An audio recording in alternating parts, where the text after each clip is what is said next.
Hey guys, so today we're going to work on how to defend against a jab cross or 1-2. So most people want to know exactly how that would work against a boxer or anyone who's trained to at least throw the jab cross. Easy thing about this is that the jab cross goes straight down the middle.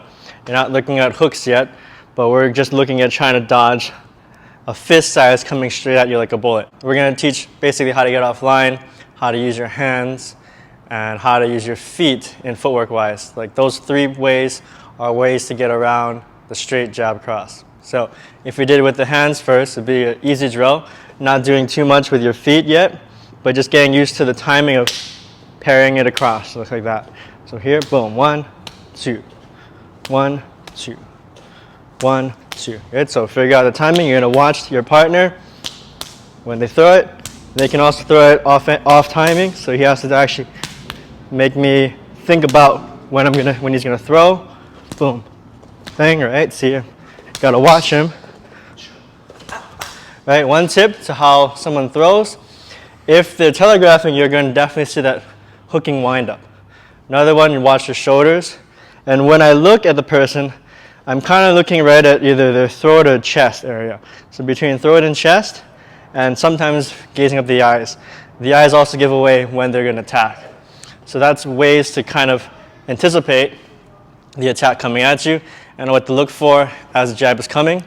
So you have your hands up fairly high, not in front of your face where you're blocking your vision, but just under maybe your jaw line area, so that when he throws, I'm already ready to go. Right? If my hands are down here, I've got to bring them all the way up and I'm going to miss like how I just did just now. Right? I'm too late, I got hit. If you're in a self-defense situation, maybe that means that your hands are just open palm and saying, hey, calm down, and I'm still having it up, right? Still, yeah, it doesn't look like I'm fighting it, but he can just throw that jab, and I'm already ready to do that, okay? So my hands are up, whether it be in sparring, if you have your fighting stance this way, he's going to throw the jab, boom, I'm going to still be able to do that. I technically don't really like to make a fist too much, even in a sparring match. Most of the time my hands are open, makes me allow for more versatility, meaning like I can use palms, I can grab, versus fist, you have to open your hand to grab something or to catch it, right? So I can always close a punch at the end if I needed to. I don't have to already be in a fist. It also helps you relax more, because if your hands are open, you're quicker with your reactions and movements and covers, right? Especially when you cover, right? Maybe in the gloves you have a fist, but when you put it on the street, you're going to get punched here, and it's still going to hurt because you're punching yourself now, because you're going to get hit here, and your knuckles are going to drive into your skull. So usually covers on the street, I would keep my hands open anyway, so that I'm getting hit by the soft part of my palm if I do have the cover. Again, he goes with the 1, boom. He maybe goes 2, boom, okay? So we're just working on the hands now. Next, you work on your head movement. So you're going to slip to the left or to the right, right? Now, in my feet, I do lean my shoulders and my head goes offline, and I turn my waist a little bit. I want to stay within my own balance. I don't want to go so far off I'm off balance. So I don't want to dodge so far that I'm going to be like drunken fist style, going ooh this way, ooh that way. You're going to just slip, small movements, just getting offline just enough and just enough. I shift my weight between my 2 feet, so it's really forward and back and left and right. So as I'm going forward, I'm going to the left, putting weight on the lead foot. When I slip backward, I'm putting weight on the back foot and I'm slipping to the right. So that's how you would move left and right with your head movement. So you can do here, pock, or push a hand, push a hand. So now, same thing, we're going to do jab cross, but now I'm actually going to slip my head to the left or the right. Okay? So he's going to throw the lead jab. 1, I'm going to move my head off a little bit. 1. Good, now he's going to throw the cross. Boom. Throw it off. Boom. Bang. Bang. Good, now he throws jab and cross. 1, 2. Right? 1, 2. 1, 2. 1, 2. Good. That's why you have to be quick with and not over compensating left or right, because if I'm going to move to my left as he jabs, I got to be close enough to be able to move all the way to the right now, right? Because he's going to track me. He'll probably track me from this one. He's going to come straight in right there. Boom. Yeah. So I gotta be able to go 1 and quickly get this hand away and shift my body to the left side. Yeah. 1, 2. Good. 1, 2. And now there's other ways you can do this kind of cover if you notice. I can have my hand low, meaning if I have my hand low, I might be wanting to counter at the same time. Or the other hand, punch this one low, right? So those are counters immediately after I've slipped. I can hit, and I can hit to the ribs. Another way, be attacking the hand. You saw I have another kind of cover this way, okay? I'm covering my head. I'm doing almost a double block now. But this could be hitting the knuckle, or I can be hitting at the wrist, or just elbowing right at the forearm. Whatever I'm going to run into, I'm going to hit something with this elbow.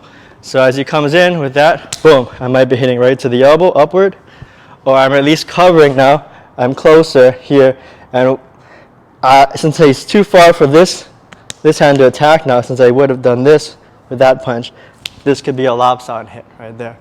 1, 2, ooh, excuse me. 1, 2, going in over the arm. So covering and destructing with the hands right there, then I can follow up right away to the hit. And by then, the cross would not be a problem because I'm already jammed the way. For example, if I got this arm here, you can't really throw that as easily because he's way over there, right? Boom.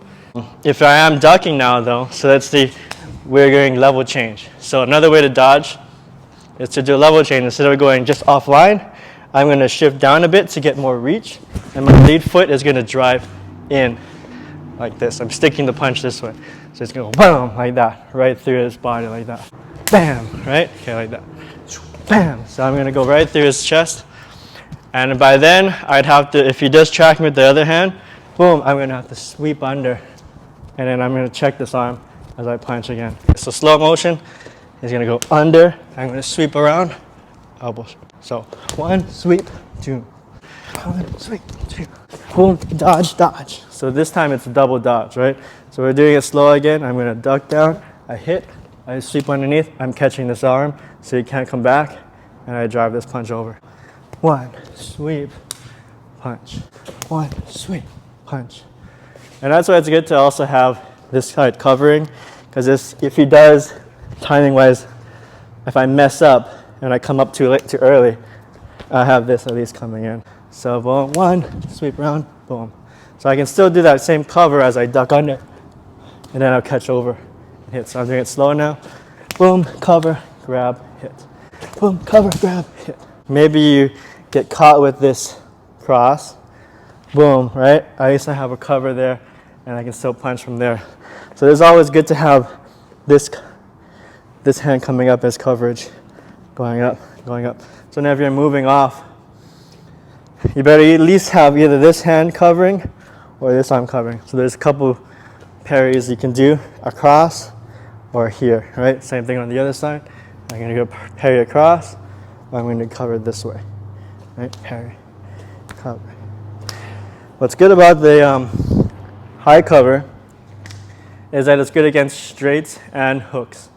So you can use it against both. For example, like if we did a straight punch, boom, right, I can come in right to the arm, boom, this way, right, cover it. Now I'm combining it, a pocket and a cover here. So he's going right to my knuckle, bam, right there, yeah, all right, bang, right here, I'm covering, then I can trap and come on, bah, bah, bah, bah. Keep following up. And I could do all of the 1, and then 2, and then come in, just lifting the elbow straight up, and then bang. Here, 1, 2, 1, 2. All right, so those are the defenses against the jab cross. Practice slowly and build it up. Make sure you start with the hands, then you do the left and right, side to side head movement. Then you can work on your footwork, left and right. And then the follow-ups, like trapping the hands or doing a destruction by using your elbows to hit the person's wrist, elbow, forearm, or knuckles. Thanks you guys for also joining the paid memberships. Appreciate it. We're gonna make more content for you guys. If you need to find the stuff, check the community tab, because all the members only items will also be posted to the community tab. So check that often, because I'll usually update that every day. See you guys next video. Remember to like, subscribe, and share, and I'll see you guys later.